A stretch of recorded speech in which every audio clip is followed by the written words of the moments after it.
but it's not really a sports film. You know what I mean? This is an ice boxing movie. Yeah, exactly.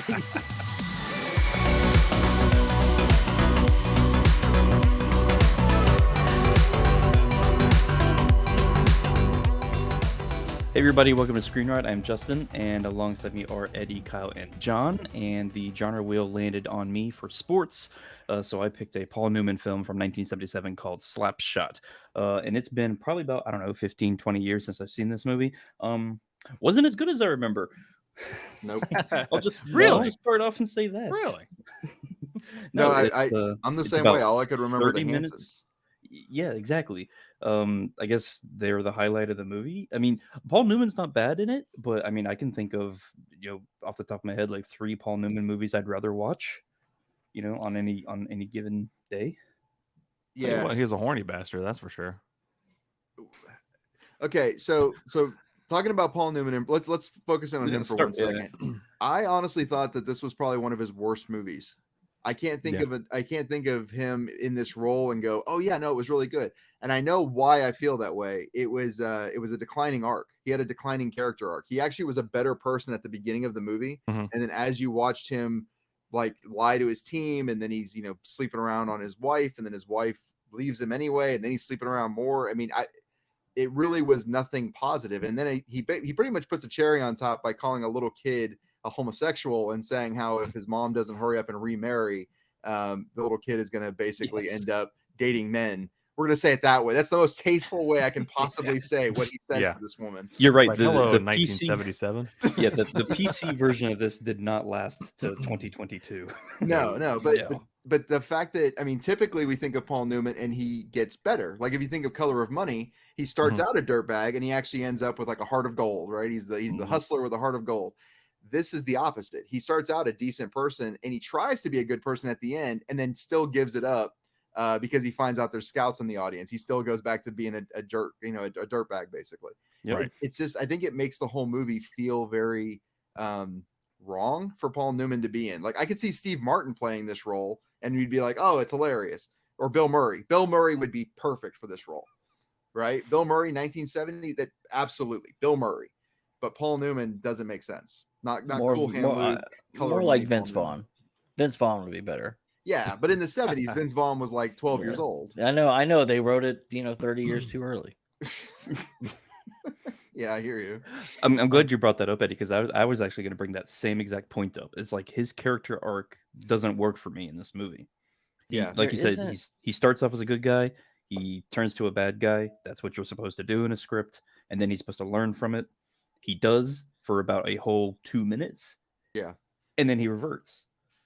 I can't think of a single redeeming character in the movie. Braden. Well, what about Brady? Or what's his name? I think it's Braden. He's the only one who's semi-redeemable, and he's cheating on his wife. Yeah. Exactly. So I mean, he's really not. I mean, there's no good person in this film. Everybody's a dirtbag. Actually, McGrath. McGrath, the Hook, Dr. Hook. No. McGrath is the hockey team owner, or not the the owner, but older like guy. the GM of the team. And he's like doing the wheel and deal and stuff. It's like, I'm not selling this team. It's we've got, or we have this failure to communicate guy from Cool Hand Luke. Yeah. I mean, he could be considered that. What's weird about that is that he's spineless, right? Like he gives up, he basically gives up on the team like through most of the movie. He's a wimp. He's a coward. I mean, if he had a spine, he would have like gotten rid of Paul Newman whenever Paul Newman started trying to exploit him and blackmail him. But he didn't. And there's a whole lot of him basically just looking out for himself. So even I'm with John. Even he is a pretty flawed character. Okay, well, the only at the beginning, one. Are they selling the team? And he's like, no, they're not selling the team. And he's selling all the stuff. I'm sorry, Jerry. Like I say, I'd like to cancel the order. In fact, I've got some equipment I'd like to sell. Skate sharpener, the massage table, the jacuzzi, our bus. Yeah. I'm not selling. The only one would be Paul Newman's wife, I guess. But she's sleeping around on him too. Was she? Yeah, they're married. They're just up there. They're just separated. They're separated. I mean, separated. That's a gray area. I'm willing to give it to you, Justin. That's a gray area. But geez, we gotta go to second tier characters in a second tier character movie. to find somebody who's got somewhat redeeming values. Like, yeah, all the hockey players are just the worst. You got the horn dog and the kid who can't stop looking at himself. Wanchuk, I think his name's Brad Sullivan. Yeah, Brad Sullivan. Yeah, that guy is freaky. Yeah, which one was that? He was the one that was just constantly trying to advance himself on all these girls out here. They ought to cut the costumes up a little higher on the thigh there so you can see more ass. You make me sick when you speak, Morris. This isn't art. This is sex. Oh, okay. Yeah, I'm like, wanting that Florida snatch. That's I'm like, oh, okay. Thanks, John. You're welcome. Thanks for dropping. Family Show, John. Remember? Yeah, Family Show. Yeah. Anyway, yeah, that guy. Yeah, I mean, Braden's honestly the closest, and again, he's cheating on his wife. So I mean, yeah, I don't know. It's really odd. The other problem with it is, but he does turn around on that though. He does arc. Yeah, in the way we would want, like Paul Newman to arc. But I don't know. I thoroughly enjoyed the Hanson Brothers. Yeah, they were fun to watch. When they came in at 49 minutes. Oh yeah, I was like, oh, this movie's finally picked up. I was kind of like, why are you guys benching them? They're probably pretty good, you know. It's like, but yeah, I don't know. The other issue is like the storyline's kind of weak and whatnot. The humor is not that funny, and then you flip around and you go, okay, but maybe it's technically fairly set. No, it's not. No, it's jump cuts and smash edits everywhere. In a movie that doesn't need smash cuts, they do smash cuts. And I'm like, why was that transition so jarring? Like, it seems like they're having a normal conversation. They're in a bar. There's jazz music, hockey. And you're like, Jesus, like out of nowhere. Like, they're just saying that to get you upset. It doesn't mean anything. Thanks, kid. Maybe you're right.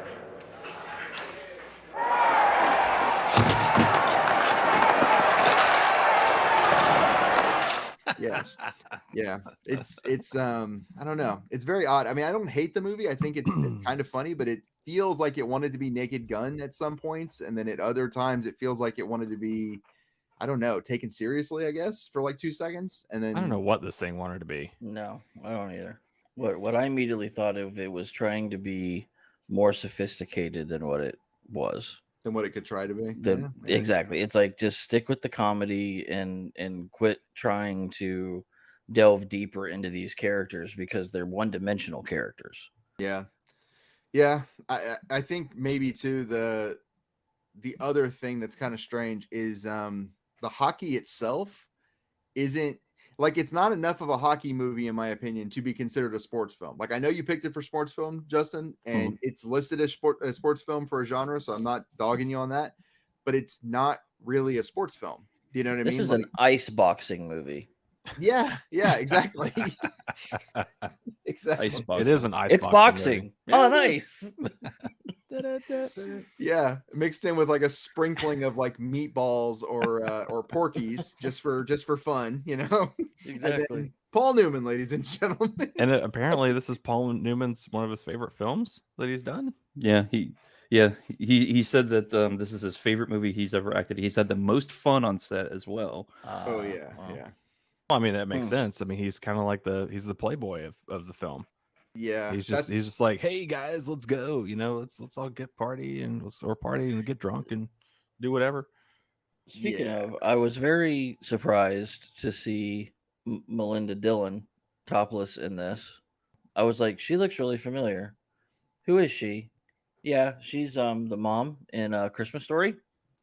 Oh, it is. Oh, that is the mom in Christmas Story. Yeah, she is also the mom and wife in Harry and the Hendersons.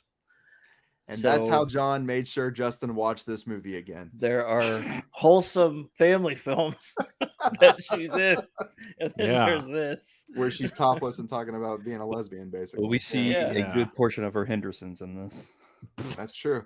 You know what's funny is I thought it was really awkward and weird the way Paul Newman started giving her husband a hard time, which her husband, by the way, the guy who played her husband on Ice was he's in a movie that I loved as a kid called The Last Dragon. Barry Gordy's The Last Dragon. Have you guys ever heard of this movie?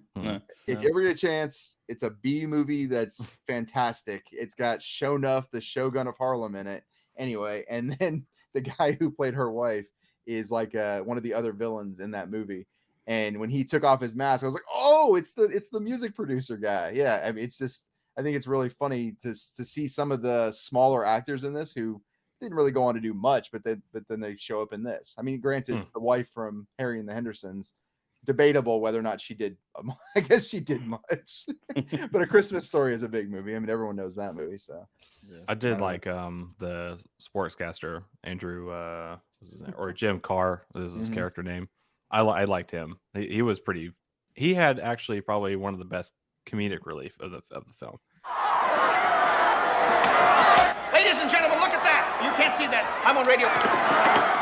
That was a different. That was a different guy. That was a different guy. City, but it was that guy had a funny line. He's in something else. I remember seeing him in something else, but yeah, that was those. I think the radio broadcasting side of things was quite funny, and yeah, I think most of the jokes fall flat though. Yeah, I agree with you. He was kind of funny. I did laugh out loud when Braden, I think his name was, when he started to strip. You know, when they started playing the stripper music.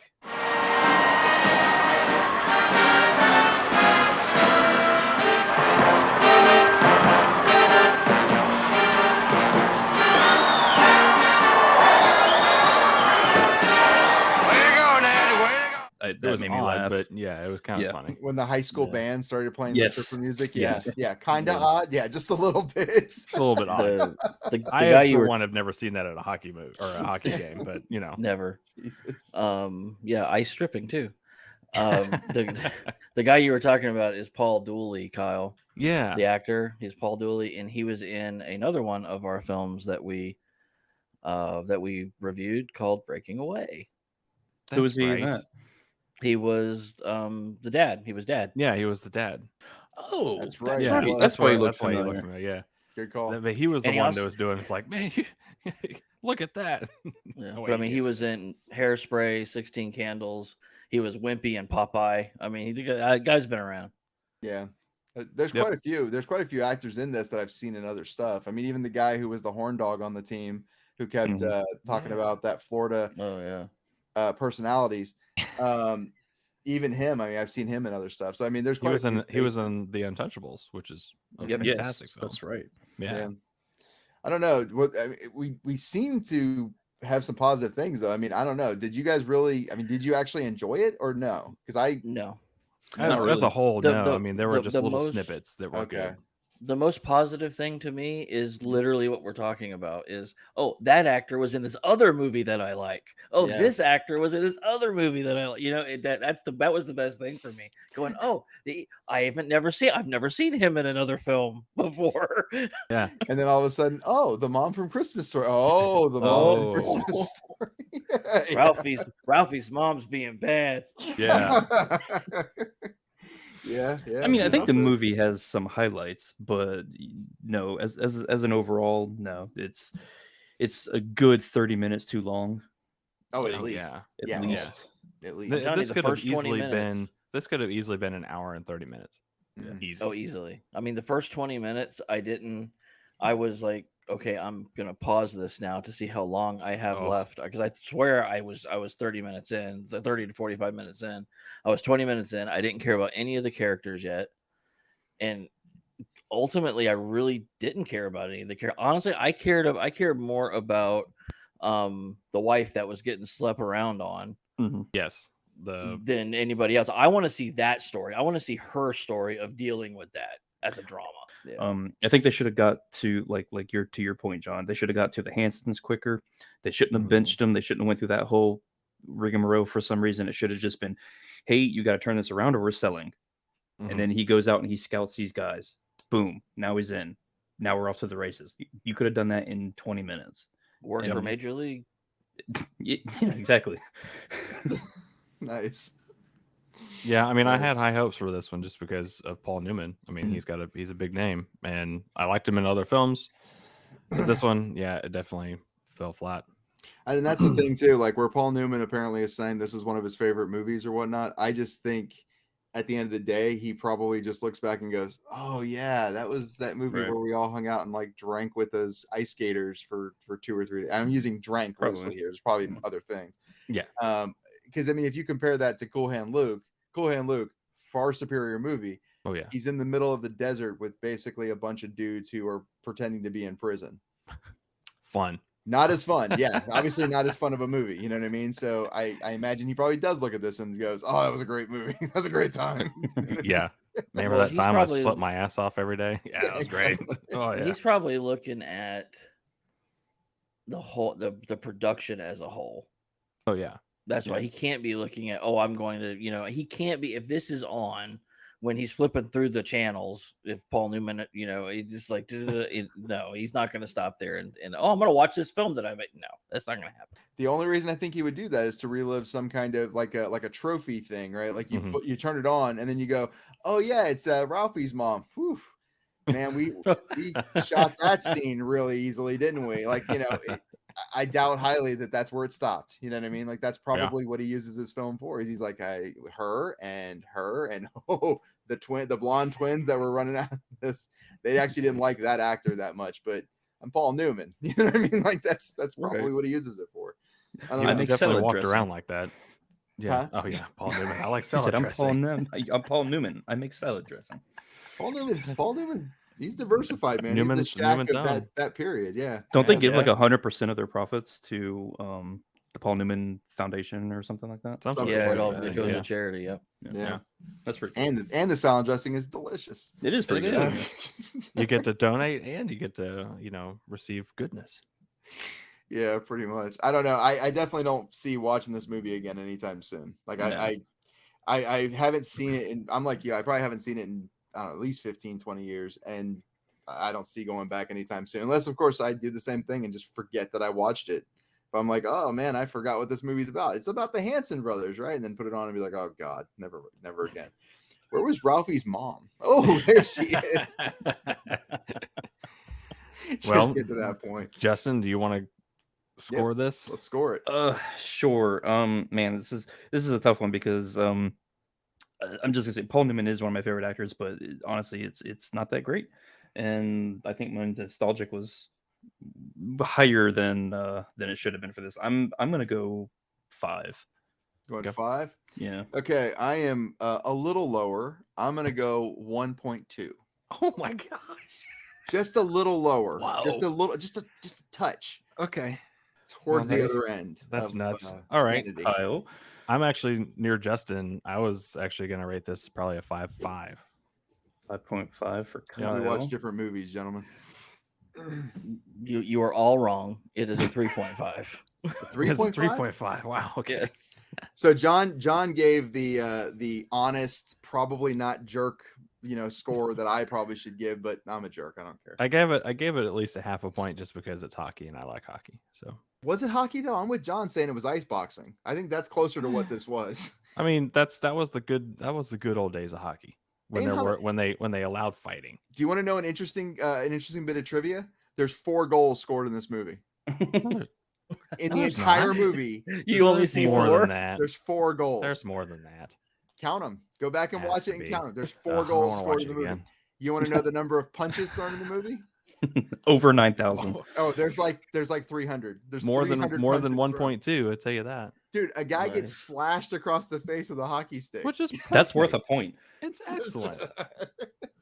Hockey is supposed to be violent, and they actually brought the violence out into hockey. I'm with John. This is ice boxing. It's ice boxing and whatever ghost is in John's pocket. John's got a ghost. It's a ghost of Paul Newman about to come and strangle him. How dare you ruin my movie? Yeah. Eat my salad dressing. So what's it get us? Slapshot from 1977, a 3.8. That's close. I'll accept that. I think that makes sense. So basically we spun ahead for all the Patreons watched us spin. We landed on what was it, fantasy, and Eddie, it was you. So what are you picking? I'm gonna pick Apostle from 2018. It's the story of a guy who goes to save his sister in the early 1900s. He goes to save his sister from this cult on an island, and that's the movie. So I'm gonna pick that. Cool. Sounds interesting. All right. Wonderful. Well, thanks for watching, everybody, and we'll be back next Saturday where we will be reviewing Apostle from 2018. See ya. Sweet. See ya. See ya.